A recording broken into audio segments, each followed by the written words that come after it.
real estate business can move pretty quickly from a lead gen based business to a referral and repeat based business by building that database. I'm just trying to stress to everybody the importance of a database, because I can tell you as well that when I went full time in 2017, not only did I not have a database, but I actually didn't even really start my database until, I don't know, 2020-ish. Okay. So 3-4 years of full-time real estate agent, still wasn't working out of a database, working mostly off lead gen. And when I went back and, I was hosting all those open houses. So I had all these sheets of paper of these open house sign-ins, and I'd started working with a coach in about 2020. And she said, hey, so what forms of lead gen are you doing? So I said, oh, open houses and this and that and the other, and listed off the types of lead gen that I was doing. And she goes, okay, well, how's your database? And I was like, my database. And she goes, how many people? And I go, like, I don't know, 50 people in my database. She goes, how do you have 50 people in your database and you've closed X number of transactions in the past 24 months? And I go, I don't know, luck. And she goes, okay, well, how many people do you have that aren't in your database? And I said, hundreds. Like, I've got hundreds of these half sheets of open house people that signed in that I never followed up with, or I followed up with once or twice, and then they got stuck in the pile to be added to a database and never added. And she said, well, how much business have you lost that's in those stack of papers? How many transactions do you think are represented by those stacks of papers of people that you never stayed in contact with systematically that then did a purchase with somebody else? And I said, I don't know, probably 50 easily, probably more than that. I mean, I had like a stack of papers. I said, so easily 50. And she goes, how much is an average transaction in your area? And I said, I don't know, like $10,000. And she goes, so 50 transactions times $10,000. How much money did you lose by not taking those contacts and putting them in a database and systematically connecting with them? And that's when it hit me that the database was the core value of my business, and I needed to focus in on the database. So keep that in mind. We want everybody in that database. Not only is it going to create us business for today, but in real estate, we don't have a lot of assets in our business. So that database, that's your book of business. That's going to become your business's most valuable asset. And in the future, when you decide you no longer want to be an agent, that can be your exit strategy, right? That can be an asset that you either sell for a one-time fee, or it can be an asset that you pass off to another agent and continue to collect referral fees from anybody in that asset. But in order to do that, you've got to prove that it's got a track record and that your business is coming from there. So you've got to have a database. Any questions before we move on? All right. Database expectations. What can a database deliver? Okay. You can rely on your database to produce revenue for you consistently year in and year out if you maintain it and interact with it properly. Statistics show that a properly maintained database will produce transactions in a 12-to-1 ratio, which means that for every 12 contacts you have in that database, it's going to produce one transaction. Okay. But be aware as well that it can take 6 to 12 months of consistent connections to season a contact to produce that business. So if we start today, we might not see any results from our database right away, although you probably will. It could take a little bit of time just to season those contacts, especially the new contacts that we add in. Remember too that for most leads or new contacts, so people that we don't actually have an existing relationship with, that statistics tell us that on average, it takes 8 connections before they're going to trust us enough to want to do business with us, which is why it was important that all those open house slips, that I just leave them on a pile in the floor of my office, but that I actually put them in the database, because I would call them after the open house. I would follow up with them once or twice, and then I would forget about them like most agents and never made it to those 8 connections. So we want them to trust us enough to do business with us, and gaining trust takes time. But doing that systematically and consistently is going to lead us to success. All right. So we want to make sure we plan our work and work the plan. So in order to reach that 12-to-1 ratio of results from your database, you're going to need to have a plan. And you want to, in your database, that plan's going to consist of determining how many connections you're going to make with each person annually, what type of connections those are going to be, how often you're going to make those contacts, and you also need to determine how much those connections are going to cost. Okay. The goal here is to stay top of mind. And when I say how much of the connections cost, if we're going to send something in the mail, we need to know what that cost is to mail so that we can budget appropriately. Okay. A 30 to 40 connection plan, right? Or 30 to 40 connections per year has proven to be the most effective. And that's what leads to that 12 to 1 ratio. In fact, it has actually, in more recent years, been known to drive closer to a 10 to 1 ratio. So for every 10 contacts in our database, it leads to one in a transaction. But for, I like to err on the side of caution. So I'm going to say 12 to 1. And it should be those connections, those 30 to 40 connections should be a combination of different types of connections for the greatest impact. So things like direct mail, email, text messages, personal calls, visits, social media, right? So a campaign that has more than 30 connections annually means that your clients and potential clients are going to see your name and associate you with real estate 2 to 3 times per month on average. Okay. It's going to be impossible for them to forget that you're there for them and their friends and their family and their coworkers when there's a real estate question or need, which is the goal. Okay. Staying top of mind. So if you also connect with your clients on social media, places like Facebook, Instagram, LinkedIn, Twitter, you're going to increase the opportunity to connect and engage with them throughout the year. And if you use social media properly, those people are going to follow and engage with you, which is going to help take some of that burden off the things that you need to do. We're going to dive deeper into the specific connections in a couple of weeks. I don't remember if it was next week or the week after, but we're actually going to dive into what those connections should look like. So for today, we're just going to get focused on getting those current contacts into your database and setting it up appropriately. But I did want to touch on that before we moved on. Which brings us to the 4 irrefutable laws of database. Okay, those are the things that you need to adhere to in order to bring success to your database. The first law is you've got to build it.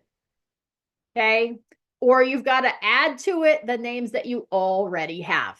Okay, the second law is that you need to feed it daily, meaning that you want to grow it with lead generation. And we're going to cover that in a future lesson as well. That's not going to happen this month. That will happen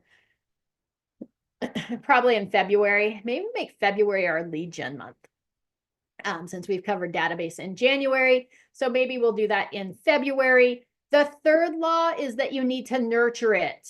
Those are those connections that I was just talking about. Those connections or interactions with the people in your database. And again, we're going to cover that in a week or two. And the fourth law is that you need to maintain it. You need to be consistently updating the contacts, making sure the information is valid, tagging them appropriately, and grouping those contacts to make them easy to find. So today we're going to talk more about laws 1 and 4, the building it and the maintaining it. Any questions before we jump into building it? All right, fabulous. So law number 1 is to build your database. So in order to get started with a database, you have to have one. That means 2 things. First is you have to have a system in order to build it. And secondly, you have to actually put the contacts into that system. Okay, I'm not going to tell you that one system is better than another when it comes to a database. We also call a database a CRM, or a contact relationship manager. Okay, CRM, when you hear that, that's what it stands for, contact relationship manager. Okay, the best CRM or the best database is the one that you're going to use. Okay, funny story on that. We had this, Shannon and I worked together. We used to have this really robust database system that I paid for a few $100s per month. in order to have it. It was fabulous. It like automated things for you. It sent out text messages, emails. It had preset plans that were ready to go out. It was amazing. I couldn't get Shannon to use it. Not a hit on Shannon, but it was just more than she wanted to take on as a non-tech savvy person. She just never wanted to learn that one. And then last year or the year before, she was like, "Hey, Amy, I think I want to use this system over here." And I was like, "Okay, what is it?" And it was like the Brian Buffini system. And I logged into it and I go, "Okay, it seems pretty simple, but if you're willing to use it, let's use this one, because I will use whatever and I will figure out how to make it work. And I don't need the best system on the market, but I want whatever system you're going to use." So it doesn't matter whether it's the most robust system or a simple system like a spreadsheet. It doesn't matter. Just pick one that you're actually comfortable with and you're going to use. Okay.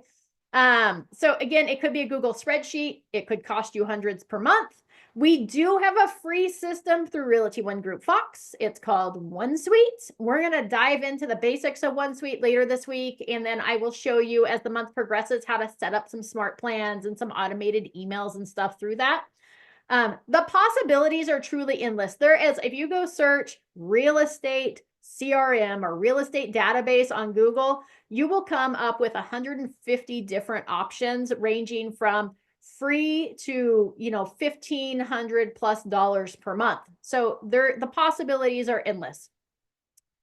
I personally would recommend that if you don't have income coming in through real estate to reinvest into your real estate business, that you choose one of the free options, at least initially.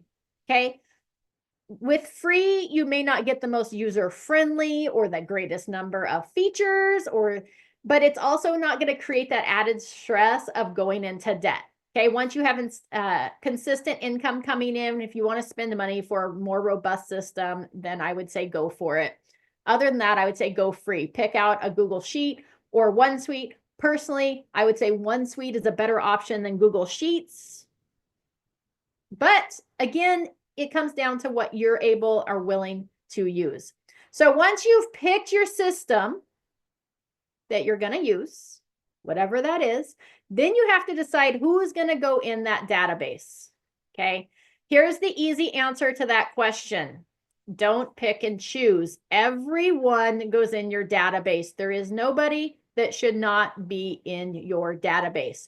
Your goal is going to be to build that database to 250 contacts or more as quick as possible.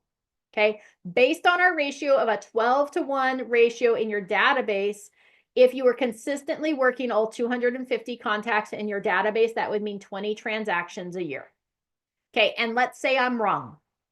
Okay, or maybe let's remember that it's going to take us 6 months or a little bit more to get enough interactions to start leading to transactions. So let's say for 2025, I'm off by half. Who could use 10 additional transactions from their database this year? Anybody? I think probably everybody could. Yep. See, Amanda's clapping her hands. She would go for it. So the goal is 250 in that database. You're going to make that your highest priority task this month and even this week. Okay. Any extra time you have this week, it's going to be making sure you're inputting those contacts into that database. The contact should come from your phone. Okay. If I open up my phone right now, I just got a new phone. It's got a pretty purple case. If I open up my phone right now and I go to my contacts, hold on. There's a place I can go to. I might have to scroll all the way to the bottom. Let's scroll all the way to the bottom. To the bottom of my contacts. It gives you a number of contacts that you have in your database or in your phone. I have 1,310 contacts in my phone. Some of those aren't accurate because I do have some duplicates. Like I can see now just in the last ones, I've got 3 that are listed as no name and 2 271 Grove owners. So, but 1,300 contacts just in my phone. Again, we're not going to be picky. We're going to take all those contacts because if they're in my phone, I at least have a phone number for them. I'm going to put them in my database. Okay, next I might go to my email and look at my email contacts because, Google, most of our emails are probably Gmail-based emails. It usually automatically adds all the people you send emails to your contact list. So open that up, start adding those people to your database. Then after that, you could go maybe to social media and look at your friends list. Start adding those people to your database. Okay. And, then you're going to look for other areas where you may have contact information. Again, for me, that was those half sheets of paper that I've been collecting for years from open houses, right? Take all those people off the pieces of paper, those sign-in sheets, calls from signs, whatever you have, and get them into your system. Those extra contacts that are maybe not in your phone, not in your email, not on social media, that's probably going to be most of people, but other people, if you haven't made it to 250 yet, then other people that you will want to brainstorm are, who else do you have that are friends? Okay, add those people. Family, get those people added. Past clients, or maybe even past clients from other careers, right? Maybe you worked someplace else or you currently work somewhere else in addition to real estate. Who are your clients in that job? Let's add them to our real estate database. And then you're going to add other people from what we call our circle of influence, or those people that we interact with. That might include neighbors, right? Where do you live? Your neighbors. And other people that you interact with, like medical professionals, other businesses you use, people from family activities or family groups, people from community and civic groups that you belong to or participate on.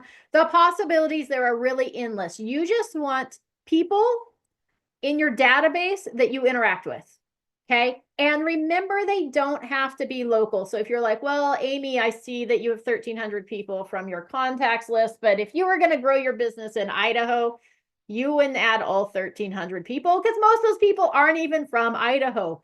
Well, that's where you're wrong, right? My California database can transfer over to my Idaho database because of the fact that I can get referrals in Idaho for people that live in California. They might know somebody moving to the area, somebody that lives in the area, whatever that might be. So we never count people out just because they're not local.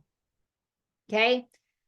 So now that we know who we're going to put in our database, we're going to talk about law number 4 of how to maintain it. Any questions before we leave law number 1 of build it? Okay. Law number 4. Maintain it. Again, we're going to cover laws number 2 and 3 in the future. Amanda, did you have a question? I put it in the chat, but I could just talk about it. What's a good way to like break the ice and ask permission to add them to like an email drip like in OneSuite? Yeah, so absolutely. So first, I would say let's just get them in there so that they're in there. Secondly, what's the way to break that ice? Would be to have a phone call with them, call them up and say, hey, what I would like to do is just once a month, I would like to send you specific information related to your house in your neighborhood to keep you updated of what's going on with the market in your specific area. Are you okay with that? And they'd be like, yeah, like who wouldn't be? You're going to send me an email, or maybe it's going to be, hey, I'm going to send you a monthly newsletter. What I would like to do is send you a monthly newsletter that is going to include like a fun recipe to try, a seasonally appropriate recipe, some tips on how to maintain your home each month, some things, little things that you can do to make sure that you don't have deferred maintenance creeping up on you. And then some ways to maybe, whatever you're going to put in that neighborhood, that newsletter, just throw it in there and just say, hey, are you okay with that? Right. And then they're gonna be like, oh yeah, that sounds cool. Yeah, absolutely. Right. And so now you've gotten that permission to be able to email them. Make sense?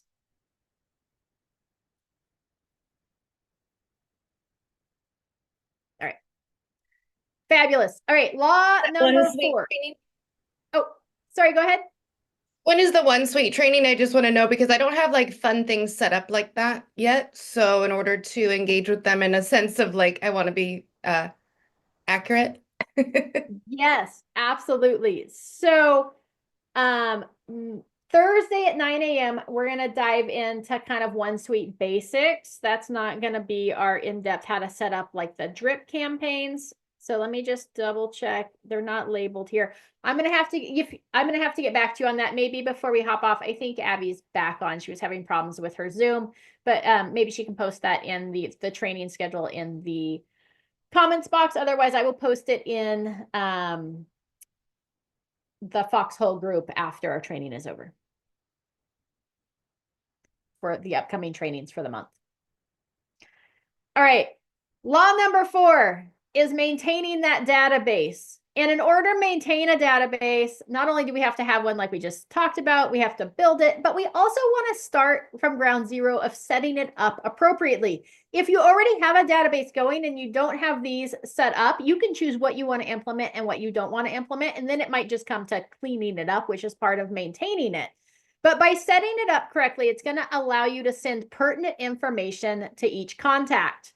Okay, it's also going to help you avoid losing touch or allowing clients or leads to fall through the cracks. So in order to maintain it, you're going to have the contact's information, which is going to include a way to contact them. Without a way to contact them, a contact in your database is basically worthless. Now, that being said, just a minute ago, I said, hey, add those people from social media. And people on our social media, number one, if you go to their profile, a lot of times they have contact information on there. You probably shouldn't. You may want to take it off, but a lot of people do. So you can just snag that contact information. If not, I wouldn't right away not add them to your database. I would just make sure that I'll tell you here in a minute, we're going to tag the source as social media. And we'll talk about a secondary tag that you may want to tag people that are missing information, but you may want to make that part of your strategy when we first start interacting with them, is we may have to go back to social media and try to get them to direct message us on social media to collect that contact information. So just kind of keep that in mind. Just because you don't have somebody's contact information today doesn't mean I'm not going to add them to my database. I just want to make sure that, you know, after a year of trying to make connections with them or so, if I still don't have any contact information, then we probably want to remove them from the database. So we want to make sure we have their contact information or a way to contact them. For every contact in your database, your bare minimum goal should be, well, the bare minimum is going to be to have one way to contact them, whether it's a phone, email, whatever that is. One way to get in contact with them, social media, whatever that is. The goal should be to have their name, their phone number, their email, and their physical address. Because when I talked about how we're going to interact with them, it's going to be a mix of personal interactions, phone calls, drop-bys, emails, social media interactions, mailings. So we want to have those 4 pieces of information.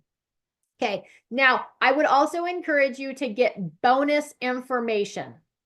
Okay, bonus information may include things like their birthday, their wedding anniversary, their home anniversary, or when they purchased or moved into their home. It could be a rental. Or you may want things like their kids' names and ages. You may want their pets' information, what kind of pets they have, and those pets' names, right? Some people, if they don't have kids, or some people, if they do have kids, they treat their pets like kids. So they may even have like pets' birthdays that they celebrate and things like that. So we can have all of that information in our database so that when we interact with them, it makes it more personal. Okay, the more complete their contact information is, the better. And again, you can make it the goal of each interaction to fill in that missing information. And you may even want to do it by like month, so, or by quarter. It could be like Q1 or January. Our focus may be in getting everybody's mailing addresses in there. So every interaction that we have with them, we may be like fishing for that mailing address, trying to track that information down or asking them for it. Remember, we want to trade information for valuable information. So we want to give them a reason to give us their address or their birthday. February, you might want to focus on like wedding anniversaries, right? Since it's the month of love after all. So, right. So are you tracking with me here? Like, we just want to get everybody in there first. Secondly, we want to try to make it as complete as possible. Okay. Next, as part of maintaining it, we want to group people into groups or categories. Okay. That's going to allow us to specifically interact with some members of our database. So the first thing that you want to do is you want to mark every contact with the source or where you met them. Okay, it might be friend, it could be family that you're going to tag them with, it could be open house, it could be a former workplace that you worked at, that's where they came from, it could be church, it could be Rotary, right? Whatever that is, wherever that contact came from, how did we first start interacting with them? It could be kids' sports, so it might be like JoJo's baseball, or it could be that we met them at the bar, right? So maybe you've got your favorite bar that you go to, so you're going to tag that out there with bar, right? Maybe it's like Judy's. Okay. So maybe you have a Judy's tag in your database. If you're using like a spreadsheet, okay, first, OneSuite does allow us to tag, so you can tag them there. Most databases allow you to tag people with certain tags. If you're using a spreadsheet, you may just want to create a column for source. And somebody may be like family or friend, right? Other people, open houses. So whatever that is, we want to put the source in there. I was going to say they might have more than one source, but that's not accurate. They should only have one source. Okay. The main reason that we want to identify the source is it's going to allow us to track where our success comes from, right? When clients from our database, and know how to focus our efforts in the future.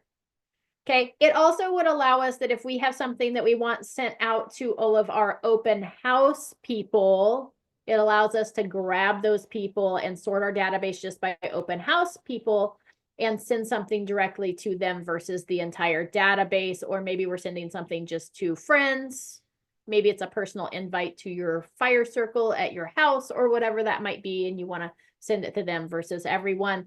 So it just allows you that degree of sort. And then again, it's going to allow us to track our efforts. So if we have 4 or 5 different types of lead generation that we're doing, maybe some people are coming from social media, some people came from sign calls, some people came from open houses, then it allows us to see who actually turned into clients and know exactly where our business is coming from and where we should focus those efforts.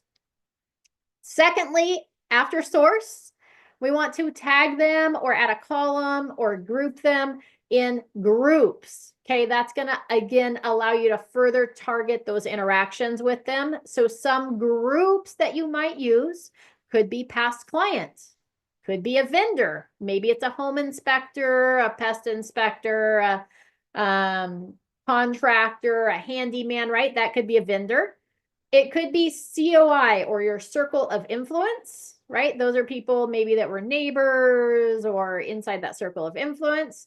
We may want to tag them as local or out of state so that we know, or even we could make it better than that. We could tag them in the city and the state that they live in. So maybe we want to tag them Vacaville or Dixon or Fairfield or Alabama, right? Whatever that might be. We could even say like Vacaville, California, because that's going to allow us that if we have an open house coming up that we wanted to invite them to, we can target that audience based on where they reside. Okay.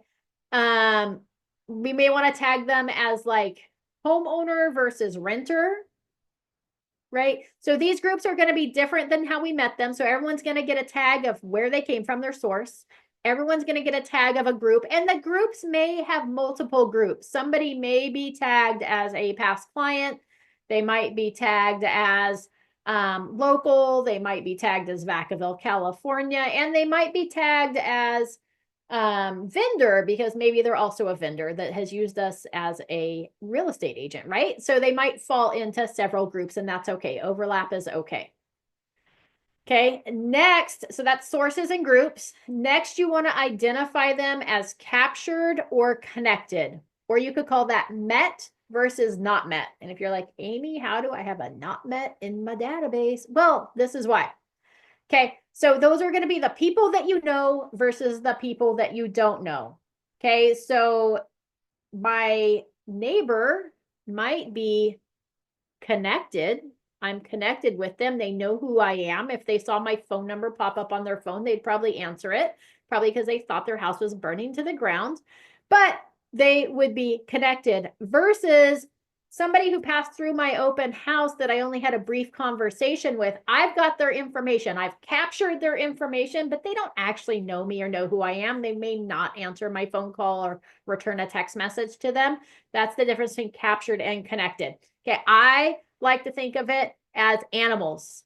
Okay, if you've been around me very long, you've heard this. Otherwise, here you go. Okay, so if you're captured, you're like a zoo animal. I've captured you, you're caged. I own your information.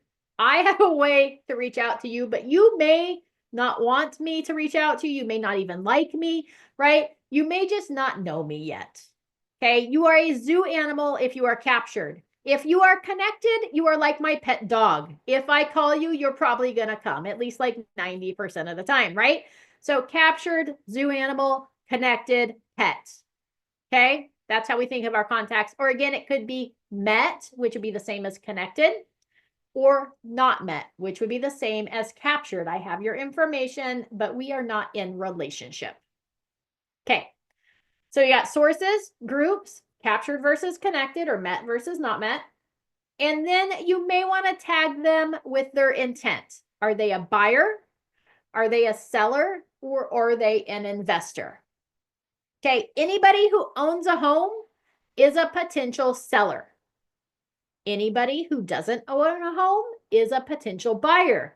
Now, that doesn't mean that if we've had a conversation with somebody who owns a home, they might also be a potential buyer because maybe they passed through our open house expressing an interest in purchasing another property, which would actually tag them as an investor as well. Or, well, we'll go into that here in a second. Or maybe they have, if you've got a seller, they may also be an investor, right? They may own a home, so they're a potential seller, but they may be interested in picking up investment properties. And you could streamline it a little bit more as far as investors, right? You could streamline it as like investor hold versus investor flip. Okay, because you might have an investor looking for fixer-uppers to flip versus investors that are looking for investment properties to hold on to as rentals. Okay, so you can decide how you want to do that, but just some ways that you may want to tag them with their intent. And again, somebody may have one or two intents in there. That's totally okay. Next, you want to figure out how frequently we should be in contact with them. So we want to tag them with their timeline or when they intend to purchase or sell. Now, keep in mind that some contacts may not have an item for this timeline. Okay, we may not have had any conversation with them knowing what that intent was as far as that, or they may be like, nah, I'm not looking to invest. I'm really not looking to sell. We're just hoping for referrals from them. So they may not have a timeline, or we may call that like 1+ on our timeline versus if somebody's like, oh yeah, I was thinking this summer, then we may want to tag them with like June 2025 or summer 2025 so that we know when that intent is. The reason being is that if somebody is looking for a house today, somebody passed through my open house and they said, oh yeah, we're looking to move here pretty quick, then I am gonna like really truly work to connect with that person and try to be their realtor of choice because I know the timing is now versus somebody who said, yeah, we're thinking about buying a home. We're thinking probably summer, right? Then I might not call them every other day trying to connect with them. I might call them once every couple weeks trying to gain that business or send them pertinent information pertaining to buying a home, knowing that we're moving that timeline pretty close. Okay, so it just helps to have that timeline set up and tagged because then it's January. When January rolls around, I could, pull in my database everyone who's tagged February 2025 because I know that I should be working now with the people who are hoping to buy in February 2025 to make those connections before they choose someone else. So it just allows me to sort them that way. Okay, so that's sources, groups, captured versus connected, intent, and timeline. The next is relationship ranking.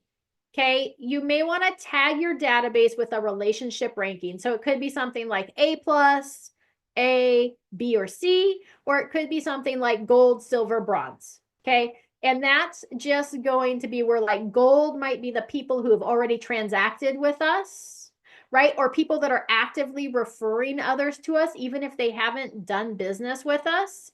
Those are going to be our cheerleaders. So our A plus or our gold are going to be our cheerleaders. Those that somebody says real estate, they say Amanda, right? Or somebody says real estate, they say Iris. Okay, those are our cheerleaders. Those are our people we want to spend the most amount of time, energy, and effort with because we are going to reap benefits from them. Okay, silver may be the people that you know, but they haven't transacted with us yet, but we want to gain their business, or maybe people that we met at an open house that they expressed that they're going to be buying pretty soon. You seem to have a good rapport with them. We may want to mark them as silver because we want to spend time really trying to work to connect to gain those business.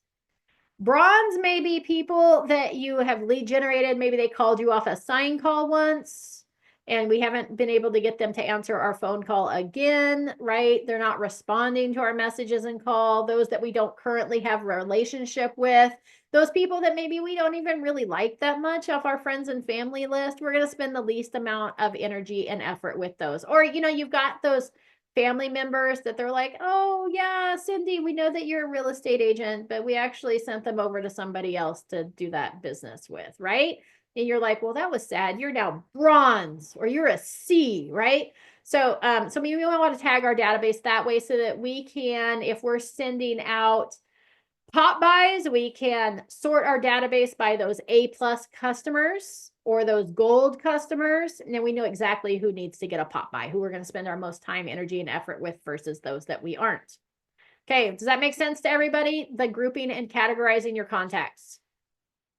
If you're using a spreadsheet, again, I would say, you know, OneSuite's probably better than a spreadsheet, but if the spreadsheet is what you're comfortable with, then you may want a category for each of these items so that you can sort that spreadsheet appropriately. All right, next, in Maintain It, we want to make sure that we are taking notes. So we want to make sure that we note every single interaction that we have with each person in our database. That's going to include emails, text messages, phone calls, social media interactions, and those in-person interactions. So anytime we interact with that person, whether it was business related or not, we want to make notes in our database. Okay, you want to note the day that you interacted with them and what that conversation or what that interaction was about. So whether it was mailed out newsletter or ran into them at the grocery store and had a good conversation about what they were going to eat tonight, right? Whatever that is.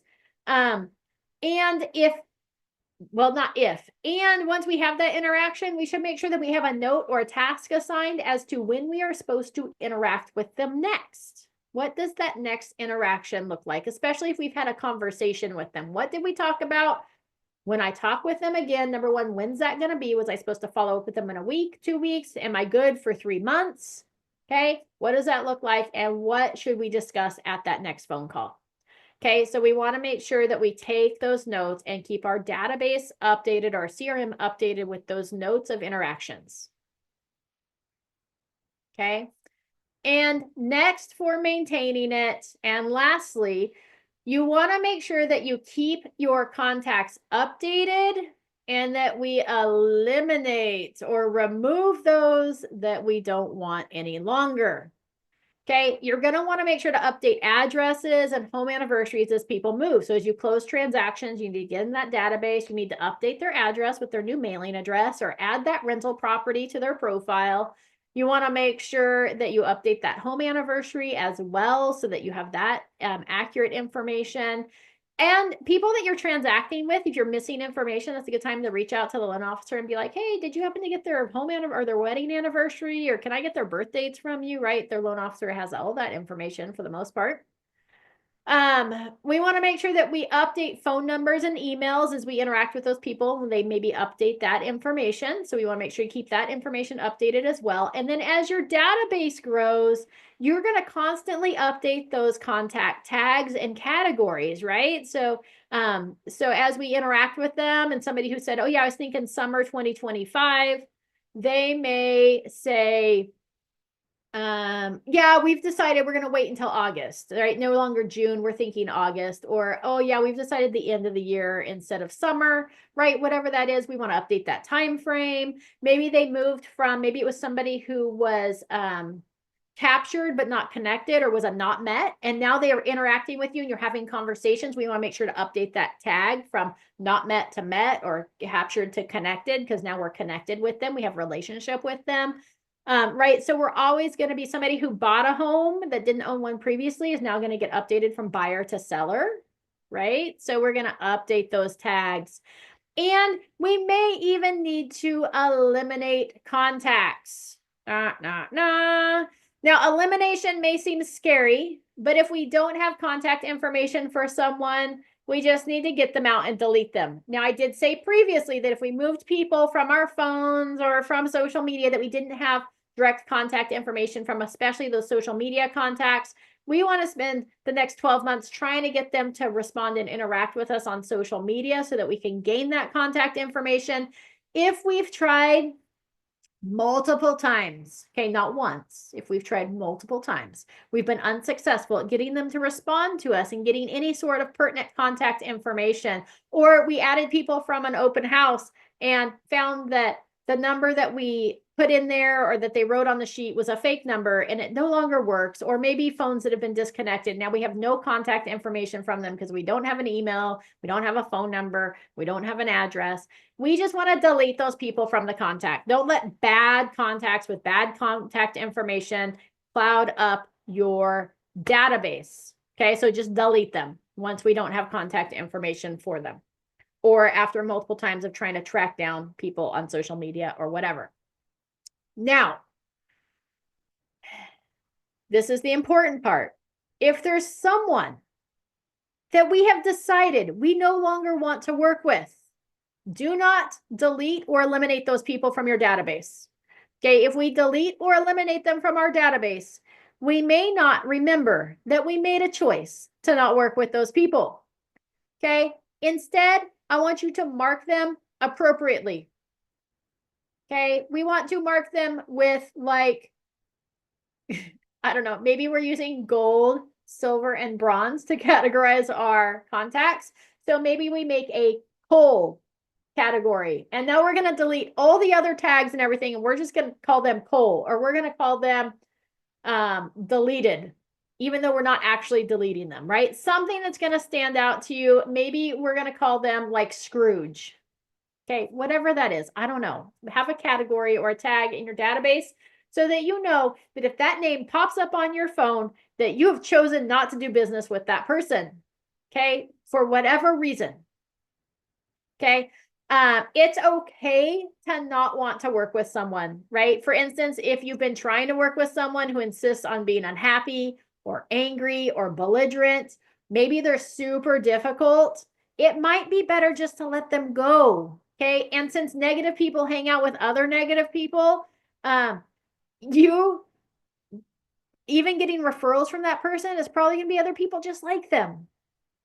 Okay, so we don't want to spend much time, energy, and effort working with people that we just don't jive with. Focus on the people that you work well with. But again, we don't want to delete those people from our database.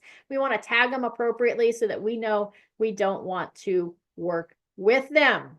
Okay, does that make sense to everybody? I like that. Iris says the poop emoji. I like that. Tag them with the poop emoji.